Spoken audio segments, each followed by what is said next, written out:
My name's Terry Milne. I'm a retired naval captain in the Royal Canadian Navy, and my last assignment in the Navy was as Canadian Defence Attaché in Tokyo. That's how I became involved with the story of Robert Hampton Gray, VC, D.S.C, RCNVR. The War Museum in Ottawa wrote to the embassy in Tokyo asking if it was possible to search for Lieutenant Robert Gray's aircraft, which was shot down in the final days of the war.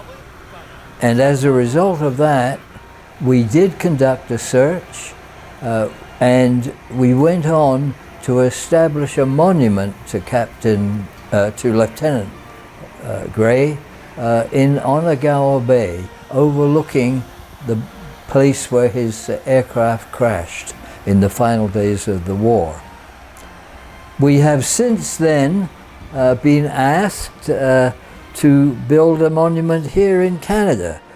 Although the ambassador and the defense attaché regularly visit the monument in Japan, one of our sailors here in Canada thought we should have a monument here as well, so the young people of Canada would have a chance to find out about the story of this naval hero.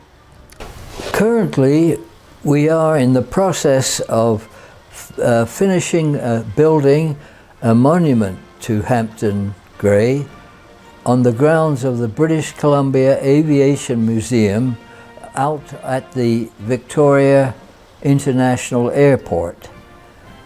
This monument was the result of the work of four former members of the Royal Canadian Navy who got together and decided that we really must erect a monument here in Canada. And so we started, first of all, trying to find a location, then raising the necessary funds to build the monument. We had to, in the end, raise something like $100,000, and we had to organize a location and also find a design that would be satisfactory. Since we knew there was a monument in Japan, we had a good start and we had good contacts with Hampton Gray's family. Lieutenant Hampton Gray volunteered to join the Royal Canadian Naval Volunteer Reserve when he was a student at UBC. He was sent to England with 150 other young Canadian students for naval training with the Royal Navy.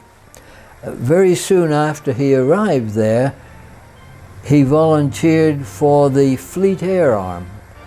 He wanted to be a pilot, and subsequently he was trained in England and in Canada and was qualified as a pilot.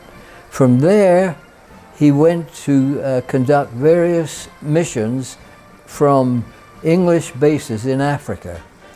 A year later, he was assigned to the aircraft carrier HMS Formidable, and immediately it was recognized what a high level of skill, leadership and determination he had. He was specifically mentioned in dispatches about his determined attacks on the German battleship Tirpitz. The next time we hear about him, he was still on board the aircraft carrier Formidable, but they had moved to the Pacific Ocean and he was conducting operations off Japan. He was very successful in helping to sink a Japanese destroyer, and he received the Distinguished Service Cross for his actions. Finally, in the last few days of the war, he was conducting attacks, leading attacks against Japanese airfields and shipping. On the 9th of August, 1945, he led a group of 8 Corsair aircraft from the carrier Formidable and attacked shipping in Onagawa Bay. In leading the attack on the first destroyer, he was hit by anti-aircraft fire, and he lost control of his aircraft, but he still released his bomb, which sank the Japanese destroyer Amakusa. Unfortunately, Lieutenant Gray's aircraft crashed in the bay, and that's where his remains lie. He was posthumously awarded the highest possible medal for gallantry, the Victoria Cross. And as a result of that, he became the only British Columbia pilot to be awarded that medal, and the last Canadian to receive the award. With the approach of the 75th anniversary of Lieutenant Gray's last operation, a group of 4 former Navy men decided that we must have a monument to Hampton Gray, not only in Japan, but also here in Canada, where the young Canadians would be able to find out about the history of this great Canadian hero. Hello, this is Twyla Rusnak, and I'm Illarion Gallant, and together we're the principals of Rusnak Gallant Ltd, and the work that we do is landscape architecture and public art. Here we created the garden for the memorial, and we created the backdrop for the memorial, which we call the Rose Wall. The intent of the Rose Wall is a place for people to bring roses, to place them in memory of people they might know, family and people who they know might have served. So we worked together with the British Columbia Aviation Museum in getting a monument built and installed on the grounds of the museum out at the airport.